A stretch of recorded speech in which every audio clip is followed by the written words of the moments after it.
Bonjour et bienvenue dans cette vidéo. Aujourd'hui nous allons infuser du puer. Du puer de la marque Conchati, qui est une marque qui vient juste de se créer par quelqu'un que je connais, hein, donc c'est un petit coup de pub, mais honnêtement c'est mérité parce que pour quelqu'un qui se lance, pour un passionné qui se lance dans une boutique de thé, arriver à fournir des feuilles de cette qualité, c'est quand même assez exceptionnel. En tout cas pour moi c'est du jamais vu en France. Donc juste un petit mot de cette boutique, donc c'est créé par un passionné, la sélection est minimale, mais c'est une sélection qui est motivée par le fait de ne me présenter que des feuilles voilà, d'une qualité exceptionnelle, que Julien, donc le propriétaire, que Julien lui boit. Il ne va pas proposer des thés que lui trouve moyens pour faire un peu de chiffre, pour faire rentrer de l'argent. C'est que des thés auxquels il croit, que des thés que lui boirait volontiers tout au long de sa vie. Aujourd'hui, on ne va pas commencer par le bas de gamme, on va commencer par la Shanzai 2017 sous version Maocha. Donc je crois que le Maocha est actuellement épuisé, mais la version galette va arriver. Donc on est vraiment sur une qualité de feuille qui est pour du puer qui est vraiment très bien. Donc sans plus tarder, on va commencer ça.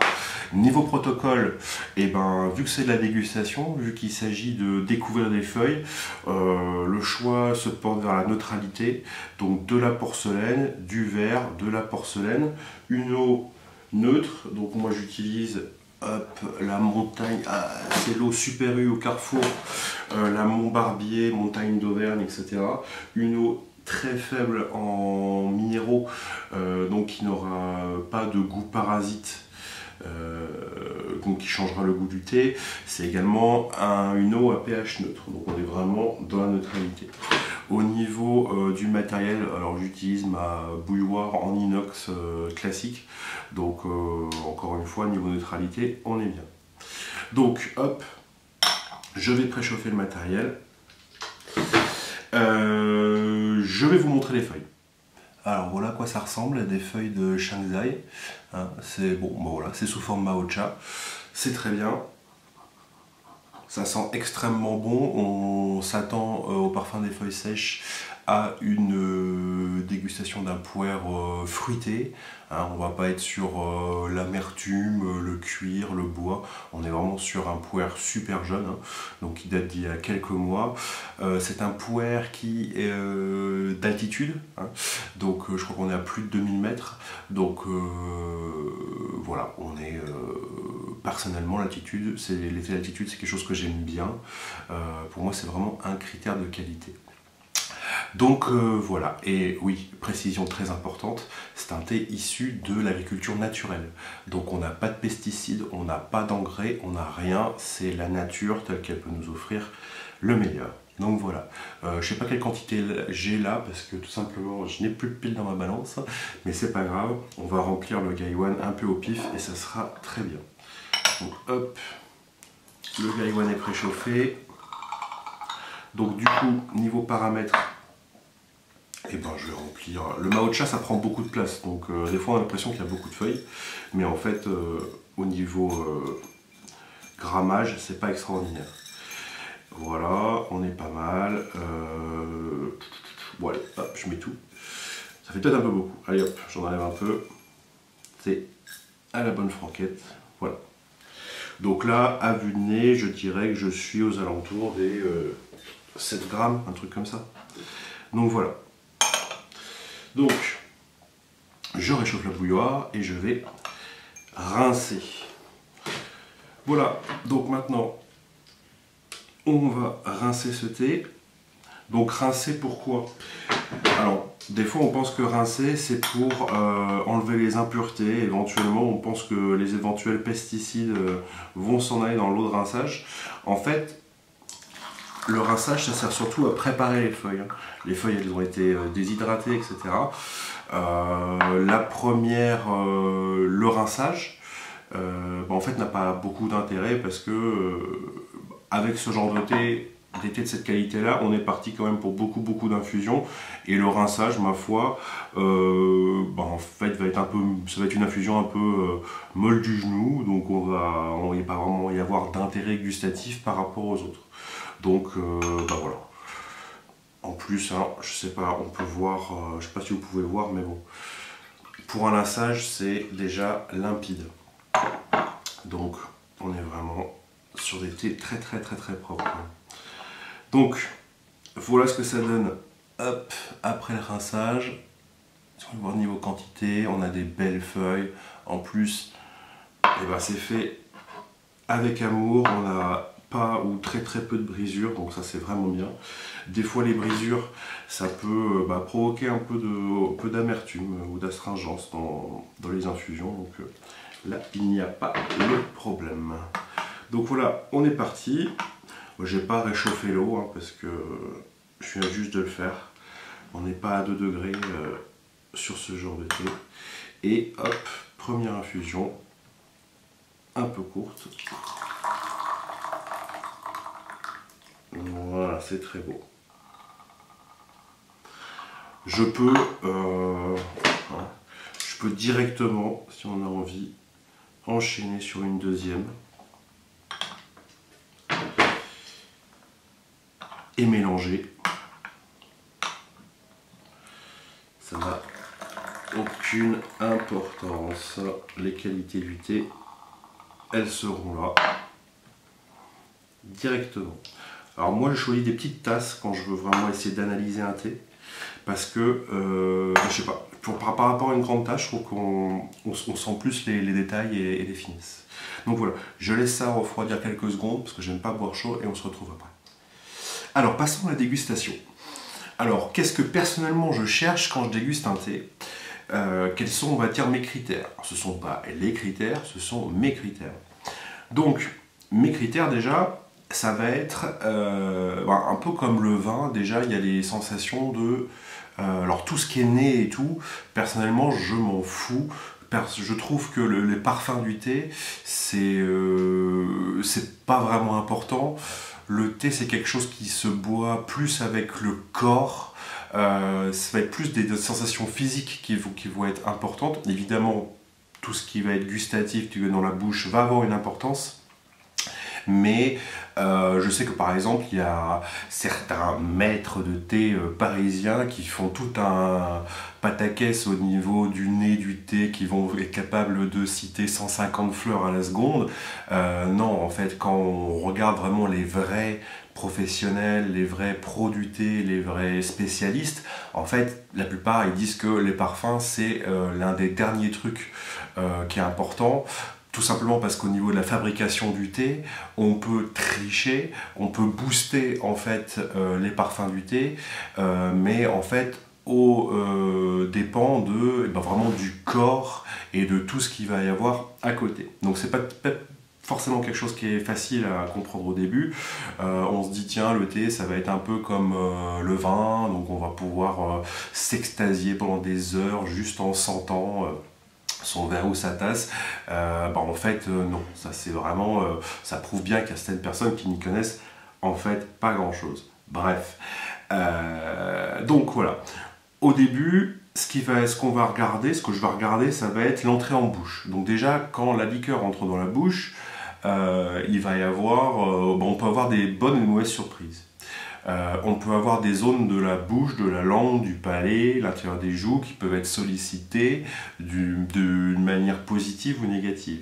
Un bon thé, alors bon, il se trouve que c'est le cas de celui-là, en fait, on va sentir un équilibre, on va rien avoir de négatif, on va avoir quelque chose de très équilibré, de très pur. On va pas avoir une astringence par exemple qui va directement venir manger l'intérieur des joues, etc. On va avoir quelque chose qui est très agréable en bouche, qui va s'étaler. On va pouvoir du coup jauger la viscosité de la liqueur. Est-ce que ça va être quelque chose de très limpide? Est-ce que ça va être quelque chose de gras? Comme je disais, est-ce que ça va être quelque chose d'astringent ou de doux, etc. Mais bon, cette première entrée en bouche, quand le thé rentre en bouche, on va avoir déjà directement une information sur on va dire sa qualité, hein, savoir comment ça s'installe et est-ce que directement avoir quelque chose qui ne va pas. Donc bon, ça demande un peu d'habitude de dégustation, mais en fait, pas tant que ça demande juste d'être concentré, en fait, d'être à l'écoute de ce qui se passe déjà à ce niveau-là.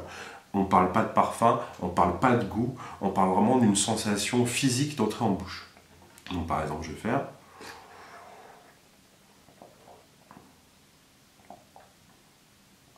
Donc, on peut garder un peu le thé en bouche, donc ça va permettre de, justement de bien identifier ce genre de choses, d'en regarder justement si, quelles sont les zones. Personnellement, j'aime pas les trucs où il y a des diagrammes de la langue en disant voilà là, cette partie-là, les solliciter, donc voilà, c'est etc. Voilà, c'est quelque chose le thé, c'est quelque chose de très instinctif, dans le sens où il n'y a pas besoin d'apprendre des choses par cœur pour apprécier du thé. On apprécie le thé à son niveau. Maintenant, ce que je dis, c'est au niveau, ce que j'essaie d'expliquer, c'est plus au niveau du repérage d'éventuels défauts ou au contraire de qualité. Donc voilà, ce thé, typiquement quand il entre en bouche, on sent qu'il y a une petite couche de gras, donc quelque chose qui est assez limite huileux, qui n'est pas désagréable, mais on n'a pas directement quelque chose qui ne va pas. On se sent bien, on a envie de le garder en bouche et c'est très bien.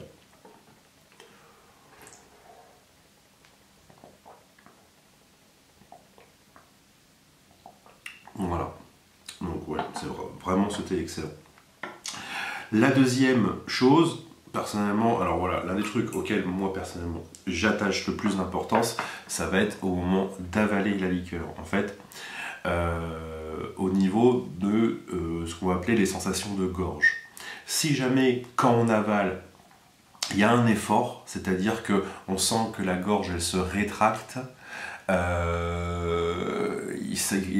généralement c'est qu'il y a mauvais signe. Ça peut être synonyme d'un mauvais process, d'utilisation de produits chimiques et de plein de choses.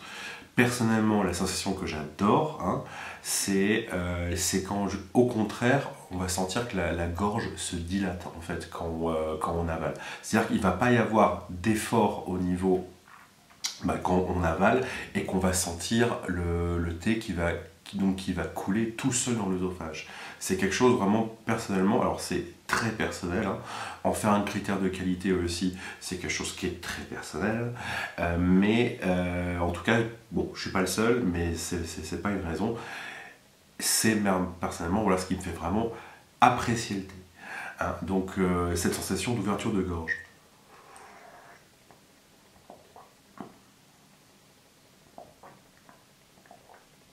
Ouais, donc là c'est vraiment parfait, on sent le liquide qui coule tout seul en gorge. Et ça, c'est vraiment quelque chose que j'apprécie beaucoup, vous l'aurez compris. Ensuite, qu'est-ce qu'on a?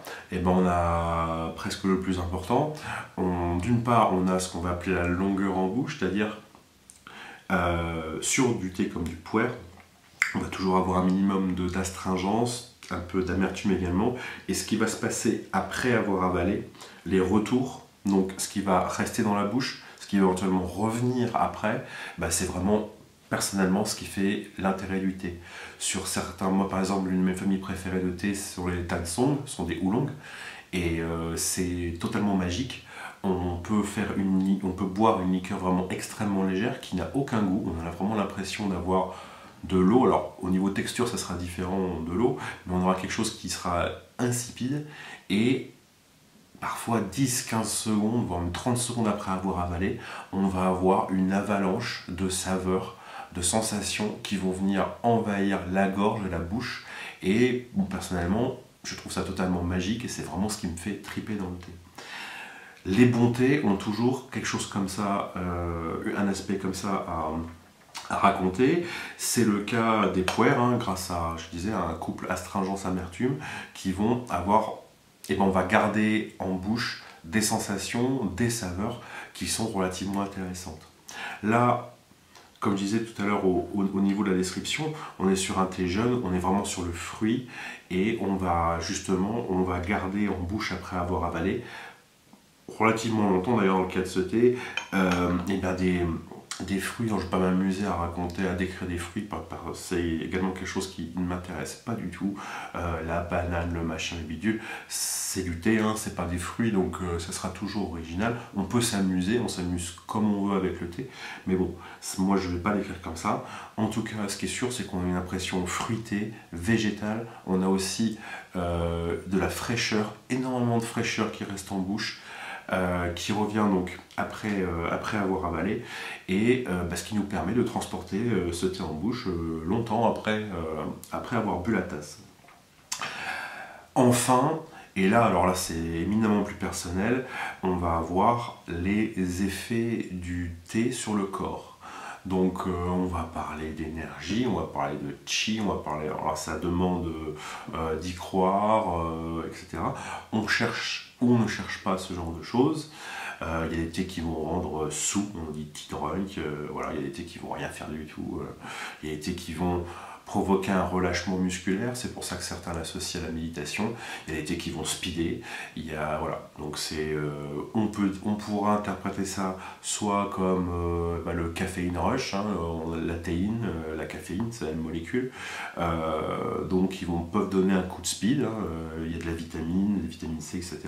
Donc on parle aussi du fer, qui est naturellement présent dans les thés, surtout les thés de qualité, et qui vont jouer sur la circulation sanguine, qui vont pouvoir un peu accélérer la circulation sanguine, et donc qui vont provoquer un effet, je ne veux pas dire euphorisant, mais bon, qui vont changer en tout cas le métabolisme un peu, d'une façon remarquable dans les cas de thé, de qualité, si bien qu'on va pouvoir parler d'un effet sur le corps du thé.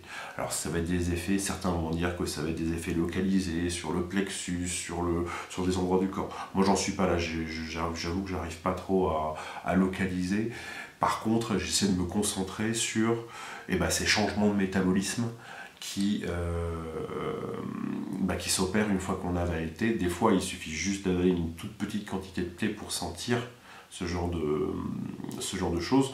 Donc éventuellement, évidemment, plus avec des thés de qualité, plus souvent avec des thés qui n'ont pas vu, qui sont pas dont la culture n'est pas traitée ou quoi que ce soit. Bref. C'est quelque chose finalement, quand on prend goût à ce genre de choses, ça devient addictif et ça devient le plus important. C'est pour ça que le goût en lui-même, a fortiori les parfums, c'est quelque chose qui disparaît au fur et à mesure totalement de ce qu'on cherche quand on boit du thé. Ça peut paraître un peu paradoxal, mais en fait on y vient vite quand on commence à boire des bons thés. Donc au niveau de la dégustation, comment ça se passe? J'ai envie de dire, il faut être à l'écoute de son corps.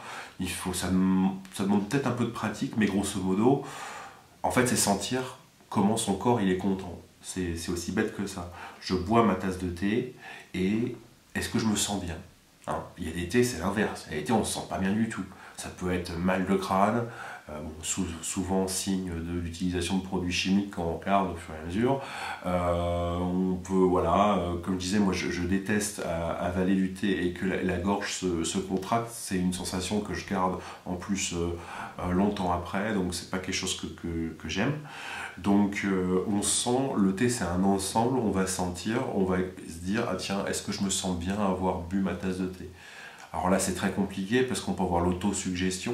Hein, si on lit une super critique de thé, une super description, machin et tout, on va être plus enclin à dire moi je me sens super bien, alors que c'est pas forcément vrai. À l'inverse, moi je sais qu'il y a des vendeurs que j'aime pas, et quand je bois leur thé, même s'ils sont bons, j'arriverai jamais à l'apprécier parce qu'il y a une partie de préjugés en fait qui existent et qui vont directement me gâcher le plaisir. Donc voilà, grosso modo la dégustation du thé c'est être à l'écoute.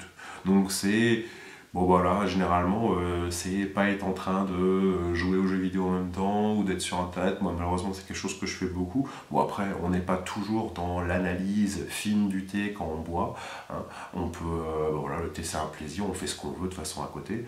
Mais lorsqu'on cherche vraiment à évaluer un thé, comme c'est le cas maintenant, c'est bien au moins quand on porte la tasse aux lèvres et un peu après d'essayer de lire un peu ce qui se passe au niveau, non pas qu'au niveau gustatif, parfum, etc., mais au niveau ensemble, au niveau bouche, au niveau quand on avale, et j'ai envie de dire surtout après. Voilà, et ben je parle beaucoup, mais je vais lancer une deuxième infusion. Voilà donc ces feuilles après la première infusion, est-ce qu'il va vouloir faire la mise au point dessus, donc voilà. Ouais, le matcha c'est magnifique, hein. Ça participe aussi hein, à une belle dégustation, hein, quand on peut admirer de belles feuilles comme ça, c'est vraiment, vraiment sympa. Donc là j'ai parlé, mon matériel s'est refroidi, bon c'est pas bien grave. Encore une fois, tout ce qui va être important dans le thé, donc ce dont je viens de parler, les sensations, etc., ça demande pas, ça va pas demander d'être hyper méga rigoureux. Le début, le rinçage, l'ouverture des feuilles, ça va quand même être super important pour la suite, mais une fois que le début a été bien fait, on n'est pas à 2 secondes, on n'est pas à 2 degrés, etc. Le plaisir, il sera là quoi qu'il arrive. Hop. Donc on peut faire une infusion, on peut aussi, comme tout à l'heure, mélanger 2 infusions, c'est pas... Si on veut regarder l'évolution, les différentes strates gustatives, etc., on ne voudra pas forcément mélanger deux infusions ensemble. Là, on est sur un thé jeune, on ne peut pas dire que ça va évoluer non plus des masses entre chaque infusion. En plus, là, c'est plus une impression générale que j'ai envie d'avoir sur ce thé. Donc, voilà, je ne vais pas m'embêter et je vais directement mélanger les 2 infusions. Ça me fera ça de plus.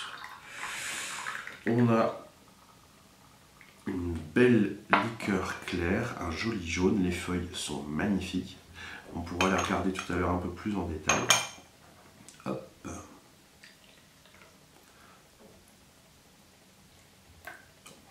Et j'ai encore ces sensations de fraîcheur, fruité, un peu zesté sur l'agrume que moi personnellement j'aime beaucoup quand on a un petit truc qui tire sur le citron, etc.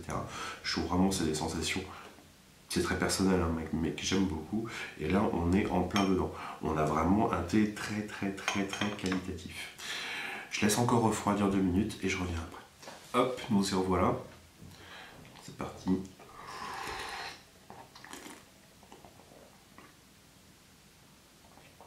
L'installation en bouche est vraiment bonne, donc quelque chose encore plus, un peu plus gras que tout à l'heure, un poil plus astringent aussi. Ouais, c'est vraiment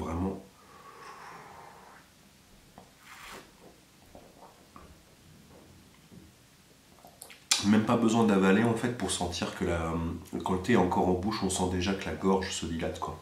Personnellement, c'est mon kiff absolu quand je bois du thé. Je sais plus, je vais regarder rapidement sur mon téléphone quel est le prix de ce thé, parce que c'est quand même une donnée importante. Je sais pas s'il sera plus cher en matcha. Ah bah j'ai pas le prix vu qu'il est en rupture de stock le matcha. Bref, ça va pas être le thé donné, hein, parce que on est dans du thé quand même d'une qualité incroyable. Et du coup je peux pas vous donner le prix. Donc il faudra retourner sur kanchati.com, je crois que c'est le... je crois que c'est l'adresse du truc, oui, kanchati.com, pour regarder le prix quand la galette sortira. On a plusieurs thés, c'est pas le plus haut de gamme. On a aussi, d'ailleurs, je crois que je l'ai quelque part. Je suis avec ma commande. Voilà. Je pense que le plus haut de gamme, donc je ne l'ai pas encore goûté celui-là, tandis que le Shanghai, lui, je l'ai déjà pratiqué. On a une sélection de single trees, alors c'est assez rigolo, un single tree, donc Tansong ou Tansu. Donc en gros, c'est quelque chose qui est en train de se développer dans le milieu du pu'er, qui l'est déjà dans le milieu du oolong, mais en gros, on va récolter arbre par arbre. Donc chaque arbre ayant une personnalité, et donc c'est le summum de la...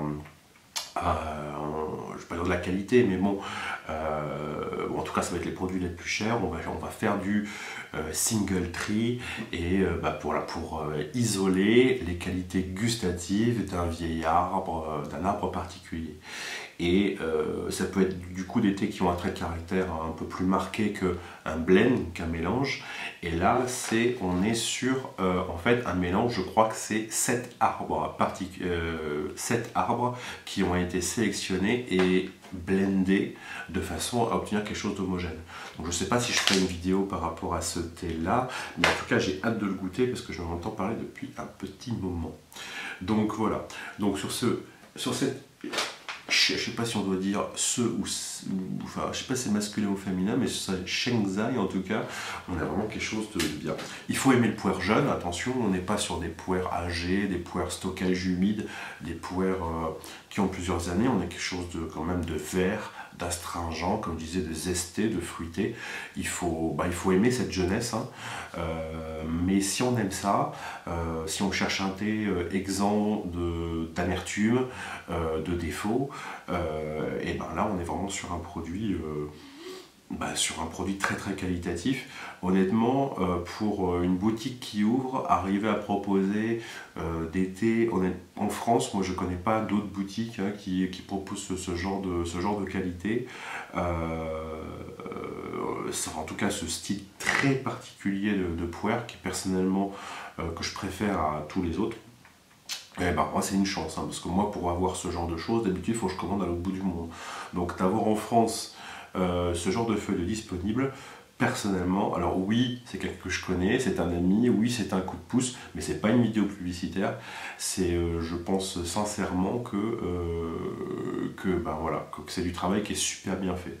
Et arriver sur le marché, pas proposer un catalogue de grossistes, pas avoir vendu son âme au diable pour faire du chiffre, faire du volume, et juste proposer 3-4 thés, mais de cette qualité, moi je dis chapeau quoi, parce que personnellement j'aurais une boutique à ouvrir, en tout cas dans un monde idéal, c'est le choix que je ferais, c'est-à-dire de ne pas proposer ce qui me tombe sous la main, mais d'être exigeant et de proposer uniquement le genre de thé que moi j'aime boire et de partager directement ma passion et ma vision du thé, qui peut être personnelle mais néanmoins au travers de ce genre de feuilles.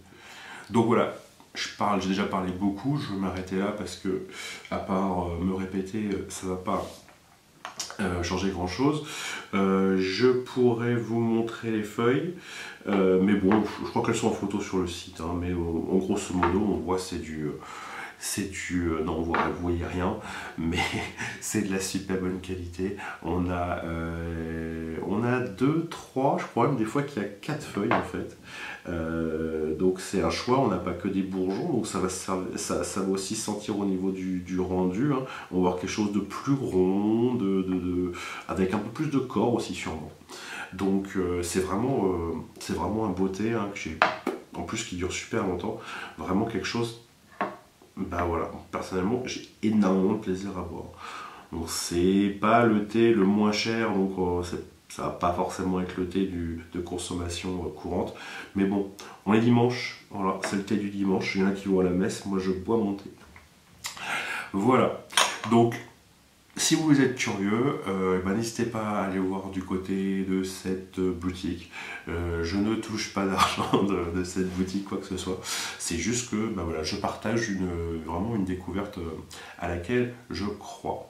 Voilà, donc c'était la première vidéo directement liée au blog. N'aimez pas cette vidéo, ne la partagez pas. Le but c'est pas de devenir la superstar de YouTube et d'Internet, mais c'est voilà, de faire un petit journal perso et de partager des idées, des fois que ça intéresse 2-3 personnes.